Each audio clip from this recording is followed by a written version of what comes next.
कुमकुम भाग्य का हुआ happy ending. जी हाँ दोस्तों, कुमकुम भाग्य का सीरियल काफ़ी ज़्यादा रोमांटिक और इंटरेस्टिंग हो चुका है, जहाँ आप देखेंगे कि जैसे ही प्रार्थना सब कुछ बताती है, शिवांश को अपने प्यार का इजहार करती है।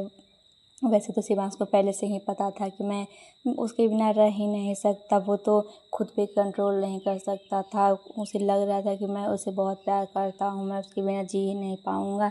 लेकिन जैसे ही बुआ माँ का पता चलता है, उसके सामने सच्चाई आती है, तो उसकी आंखें खुल जाती है। और प्रार्थना जब सारा सच बताते हुए बोलती है कि शिवांश, मैं तुमसे बहुत प्यार करती हूँ, मुझे तुम्हारे धन दौलत की कभी कोई लालच थी ही नहीं, कभी मैंने नाजायज़ तुम्हारा फ़ायदा उठाया ही नहीं। ये सब सुनकर दोनों में रोमांस भरी बातें होती है। काफ़ी देर तक दोनों एक दूसरे के नज़दीक आते हैं और वहीं से सीरियल ख़त्म होने का शुरुआत होता है। लेकिन इतना ही नहीं दोस्तों, जब बुआ माँ का सच्चाई सबके सामने आ जाता है, शिवांश के सामने आता है, तो बुआ माँ रोते रोते उसे माफ़ी मांगती हैं। लेकिन बहुत जल्द कहानी में ट्विस्ट आने वाला है, कुछ नई पीढ़ी दिखाने वाली है। जैसा कि आप लोगों ने देखा कि दोनों के बीच सारा भेदभाव ख़त्म हो चुका है, वो दोनों एक दूसरे के करीब आ चुके हैं। शिवांश और प्रार्थना एक दूसरे के करीब आ चुके हैं। वहीं से लीप शुरू होता है। लीप के बाद 15 साल के बाद का कहानी दिखाया जाएगा, जहां आप देखेंगे कि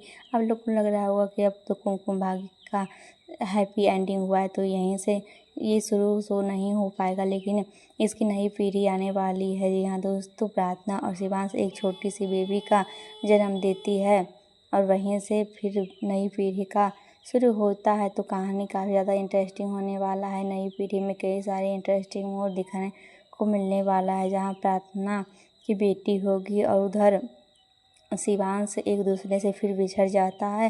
कहानी काफ़ी दिलचस्प होने वाली है सेकेंड सीजन में, तो आप देखना बिल्कुल ना भूलें, क्योंकि कुमकुम भाग्य का एपिसोड अगला पीढ़ी बहुत ज़्यादा धमाकेदार होने वाला है, जहां बुआ माँ का भी कैरेक्टर आता है, जहां बुआ माँ बहुत ज़्यादा बूढ़ी हो जाती हैं, लेकिन फिर भी वो अपना होशियारीपन नहीं छोड़ती, वो अपना छिछोरापन नहीं छोड़ती है। वो फिर से सोनालिका के साथ मिलकर कुछ ना कुछ तो ज़रूर करने